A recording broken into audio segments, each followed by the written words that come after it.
What if the money in your account isn't really yours? Not in the way you think. What if every dollar, every investment, every promise of security you've been sold is just permission that can be revoked at any moment? You'd probably laugh that off. Call it paranoia, conspiracy theory nonsense. But here's the thing. The people who control the system aren't afraid of you knowing the truth. They're afraid of you understanding it, because understanding changes everything.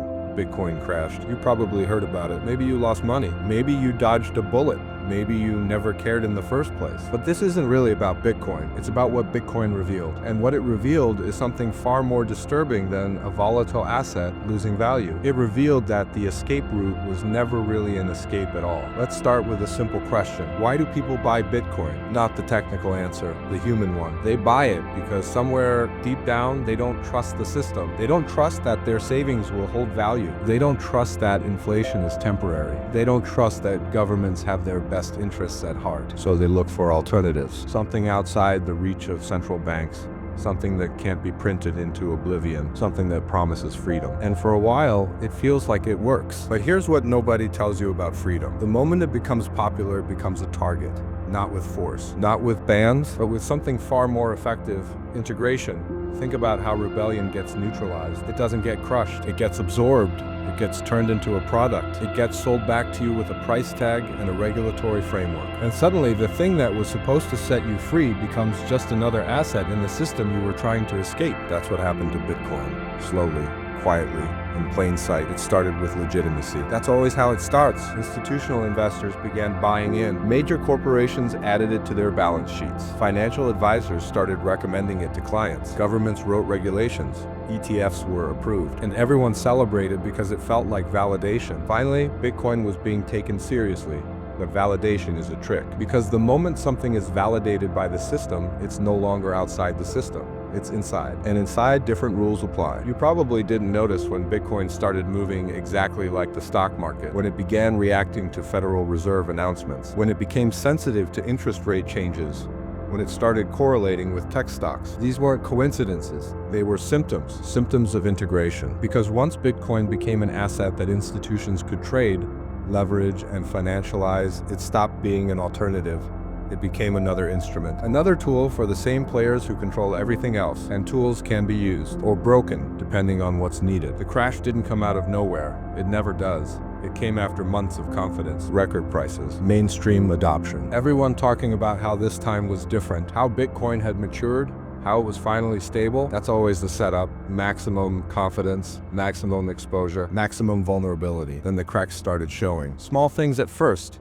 Exchanges experiencing technical difficulties, withdrawal delays, transaction fees spiking, nothing alarming, nothing that couldn't be explained. Just friction, the kind of friction that makes you hesitate, the kind that makes you second guess. And while retail investors hesitated, someone else was moving. Here's what most people don't understand about market crashes. They're not random. They're not just the result of panic or bad news. They're coordinated, not in a dark room with shadowy figures, but through information asymmetry, through access, through infrastructure. The institutions that got into Bitcoin early, they didn't get in because they believed in decentralization. They got in because they saw an opportunity to profit on the way up, and an opportunity to profit on the way down. So when the crash happened, it wasn't a surprise to them. It was the plan. Retail investors, people like you, they were told to hold, told that volatility is normal, told that Bitcoin always recovers. And many of them believed it because they wanted to believe it, because they needed to believe it. But while they held, the smart money was exiting, quietly,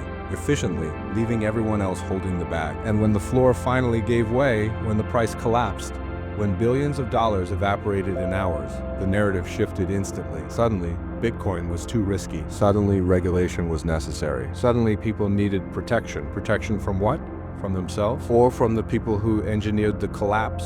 But here's the really disturbing part. This isn't new. This exact pattern has played out over and over throughout history, with gold, with housing, with .com stocks. With mortgage-backed securities, the cycle is always the same. Create belief, encourage investment, build dependency, extract value, blame the victims, and it works every single time because people forget, or they convince themselves that this time is different, that they're smarter, that they saw it coming, but you can't see it coming if you don't understand the game. Let me ask you something. When Bitcoin crashed, who actually lost? Not the institutions. They shorted it, they hedged, they had exit strategies, not the insiders. They had access to order flow. They knew what was happening before it hit the news. The people who lost were the ones who believed, the ones who trusted, the ones who thought they were participating in a financial revolution. And what did they get?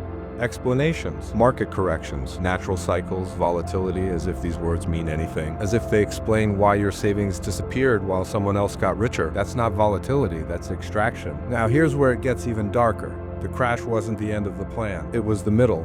Because crashes serve a purpose. They shake out weak hands, they create fear, they make people desperate for safety. And when people are desperate, they accept things they wouldn't normally accept, like central bank digital currencies, like more surveillance, like less control over their own money, because at least it's stable, at least it's backed by the government, at least it's safe, except it's not safe.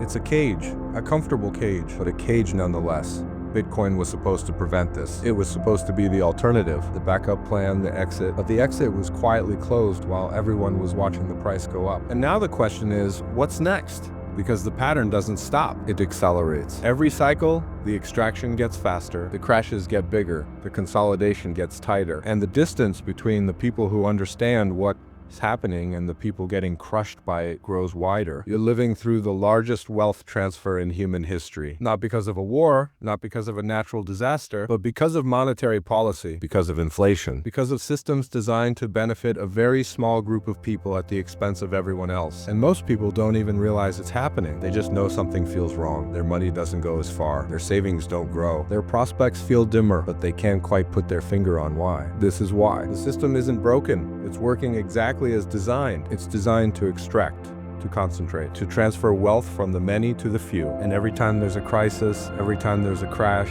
the process accelerates. Bitcoin was a test to see if a decentralized alternative could actually threaten the existing order. And the answer is clear. It can't.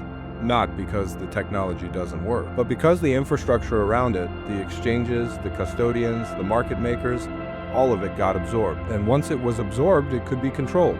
So what do you do with this? Do you give up? Do you accept that the game is rigged and there's nothing you can do about it? No, because giving up is exactly what they want. Apathy is compliance. What you do is understand. You understand that the narratives you're fed are designed to keep you passive. You understand that legitimacy is often just another word for capture. You understand that the people telling you everything is fine are the same people profiting when it's not. And once you understand that, you stop being an easy target. You start asking different questions. Not what should I invest in, but who benefits when I invest? Not is this safe, but who controls the infrastructure? Not will this go up, but what happens when it goes down? Those questions change everything because they shift your perspective from participant to observer, and observers see patterns that participants miss. The Bitcoin crash wasn't an accident. It was a feature of a system that needs crashes to consolidate power, a feature of a system that profits from your confusion, a feature of a system that depends on you not connecting the dots, but you're connecting them now.